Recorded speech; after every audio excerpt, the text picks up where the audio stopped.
So in this module, you're learning about zoonotic diseases that you might be getting from your research animals or other health and safety issues, such as injuries and allergies.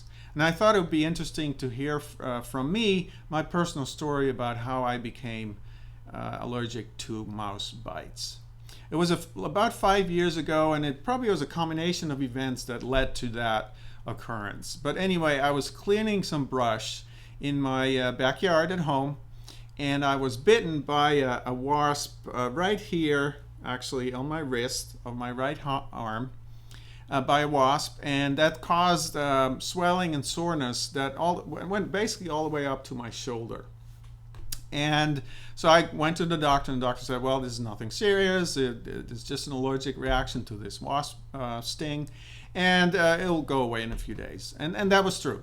However, about a week later, I was doing an experiment with one of my students, and we were doing injections of mice, and unfortunately I was bitten in my right hand, a couple of fingers, by a couple of mice, and that caused very similar symptoms as what I got with my wasp sting.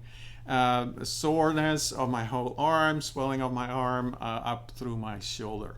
And that was actually the first time that I actually had an allergic reaction to mice. And I may have been primed by the wasp sting, as well as having been working with the mice for over 26 years. But in any case, at this point, I have to be very careful handling the mice and restraining the mice and making sure that they don't bite me. And fortunately, in the last 5 years, I've only been bitten once. And yes, it caused a little swelling of the finger in my right hand, but nothing else happened. Unfortunately, I've been bitten twice in the same day by a mouse since then. So, and considering that I actually handle about 250 mice a month, that's a pretty good record, I think. But just as a final note, actually, you have to realize that actually a lot of researchers become allergic to their research animals over time. And I'm just lucky that it's just a bite and not something else that I need to wear a respirator or something like that.